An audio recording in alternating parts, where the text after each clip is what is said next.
not all heroes wear spacesuits. It takes all kinds of people and skills to successfully send humans into space and to bring them home safely. Right now, teams are hard at work on the Artemis mission, which will send the first American woman and person of color to the moon. How we achieve that is built on everything we learned from previous missions. We stand on the shoulders of the giants who came before us.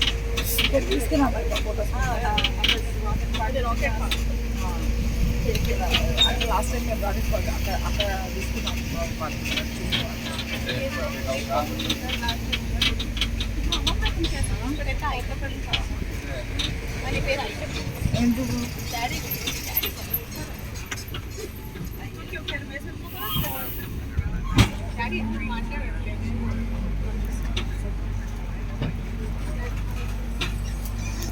Our right is it's building 17.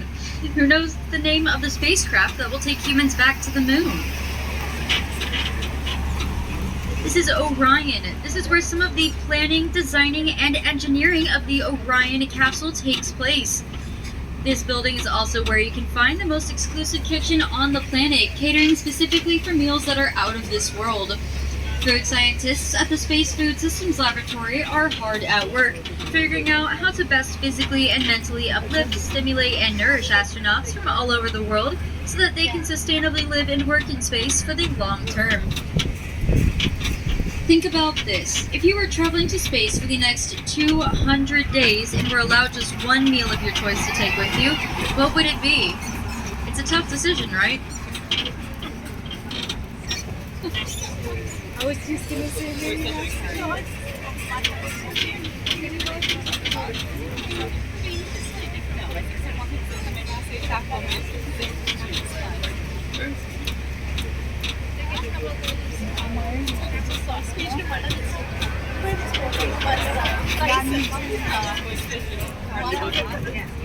one meal of your choice. Everything about space meal.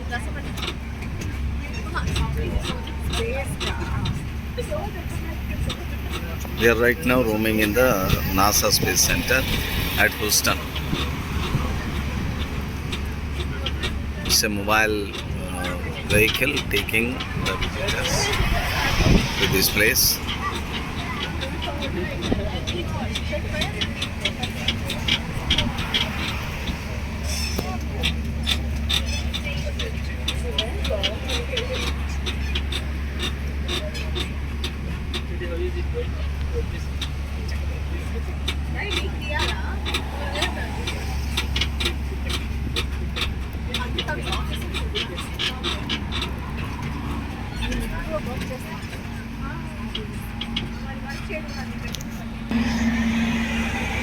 On our right, you can see the huge liquid nitrogen tanks outside of Building 32.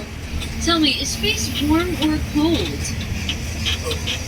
Well, it can be incredibly cold and it can be incredibly hot. Those liquid nitrogen tanks are used to pump cold air into a massive vacuum chamber to simulate the extreme cold of space so that scientists can test large equipment before launch to make sure it can withstand super low temperatures. The James Webb Space Telescope went through testing right here at Building 32 before it launched in 2021. If you haven't already done so, make sure you check out those stunning deep space images from the James Webb Space Telescope.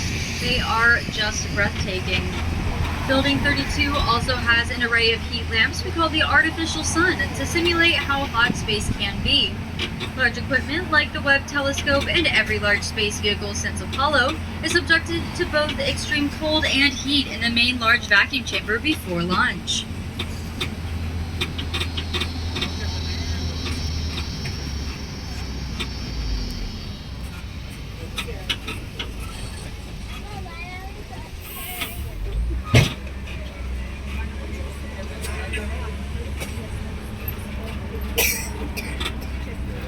The large white building coming up on our left is home to the CHAPEA program.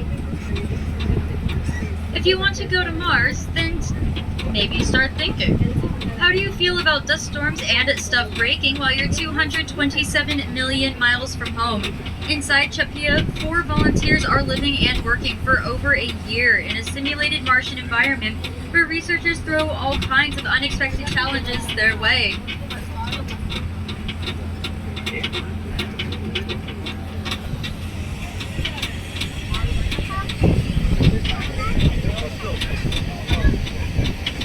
Olympia is a great testing site for future Mars missions, which also allows us to study human health, performance, and teamwork.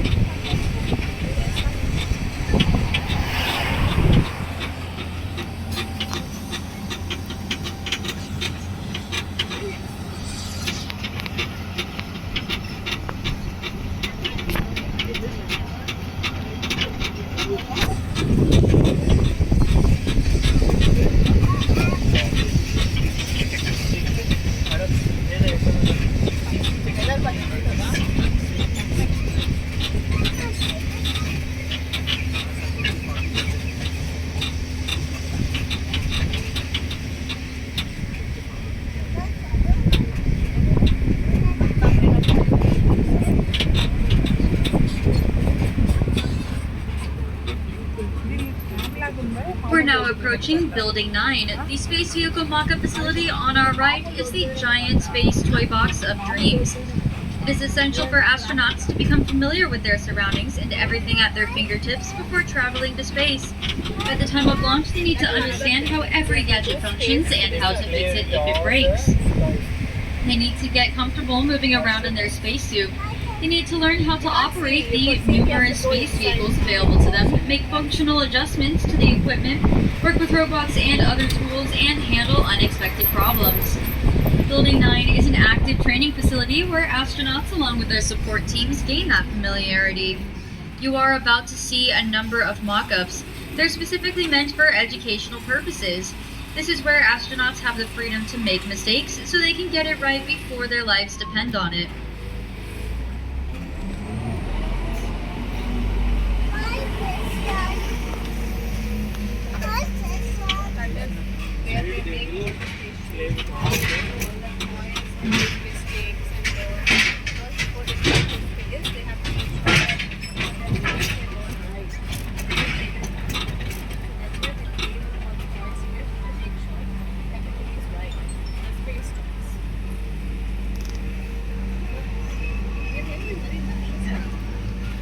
Please remember to stay seated until the tram comes to a complete stop and we give the all clear to disembark.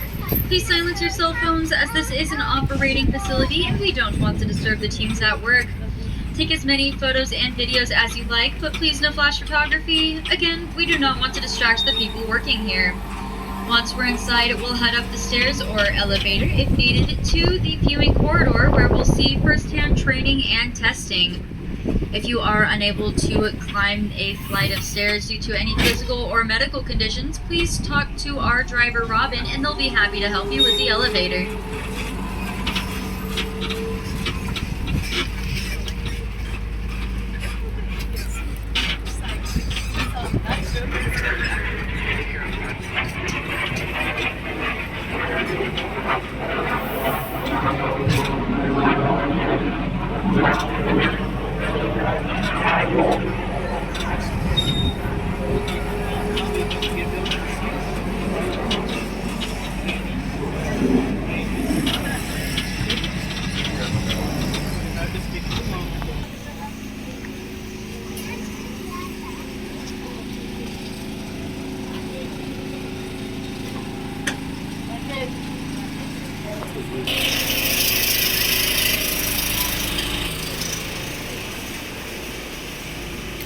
Open the radio, huh?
ఏలు పట్టుకున్నా ఏలు పట్టుకున్నా just hold this finger.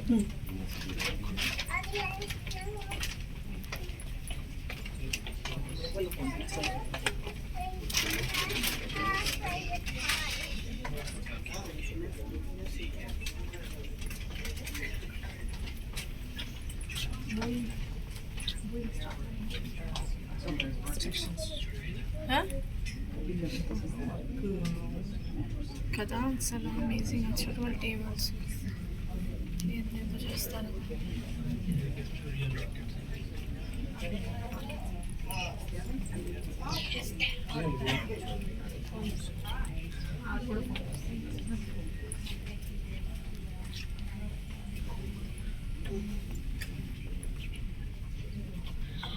Alright, thanks y'all. Welcome to Building 9, or what members of the media have referred to as the giant space toy box of dreams. Here at NASA, we call it the Astronaut Training Facility and the home of the Space Vehicle Mock-Up Facility. But I will say, Giant Space Toy Box isn't too far off. This building houses mock-ups and models of spacecraft, robots, and training simulators. Since 1980, every NASA astronaut has walked the floors of this building in preparation for their next mission. Their primary objective is updating hardware for our current space station missions, as well as preparing for the next generation of spaceflight, the Cruise. Throughout its 23 years in orbit, like innovations in water filtration and purification systems that allow the station to recycle 93% of all water on board. Don't think about that too long. And fundamental disease research on cancer, asthma, heart disease, and other medical conditions. The ISS is a global partnership of 15 different countries and 5 space agencies, which helps guarantee that the discoveries made in orbit will be shared throughout the world. This started NASA's Commercial Crew Program. The idea behind the program, the right side of the room, you will see a white conical capsule, also surrounded by a blue staircase, with the lettering Boeing Starliner. This is, of course, the Boeing Starliner. It's a roomy capsule with a seating capacity for up to 7 people. It's designed to have the ability to land on both land and water. Now, the next step in the world of space exploration is the Artemis program. The Artemis missions will help take humans back to the surface of the moon as close as 2025, and it will send humans further into space than ever before. The program will give us valuable information that will help us succeed in our mission of reaching the surface of Mars.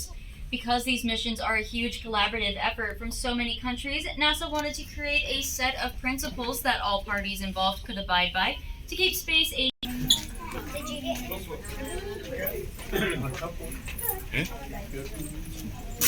చూడు ఇట్లా సైడ్కి రా, ఇటు తిరుగు, ఒక్క నిమిషం ఆగు, తిరిగి ముందుకు పోయి ఆగు, ముందుకు పోయి ఆడ ఆగు, తిరిగి ఆగు ఒక్క నిమిషం.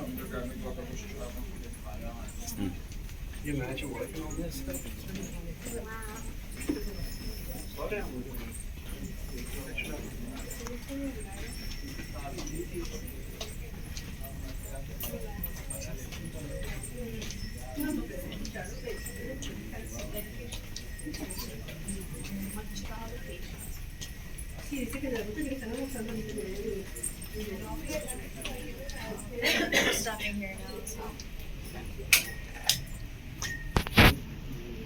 Alright, as you make your way down the hallway, you will notice in the center of the room the large blue H structure. Directly to its right, you'll see another small conical capsule. This time it is silver. This is the Orion command module. This is the capsule that has been specifically designed to take humans back to the moon as well as into deep space. Engineers and astronauts have been doing extensive training and research to prepare Orion for its first crewed mission scheduled in 2024. The launch of Artemis 1 in November of 2022 was an uncrewed but successful mission that taught us that Orion can complete the enormous goals it was built to achieve. Orion is a much larger capsule than the Apollo mission capsules and can carry up to 4 astronauts. For a closer look, you may visit the full-size Orion research model in the Mission Mars exhibit back at Space Center Houston.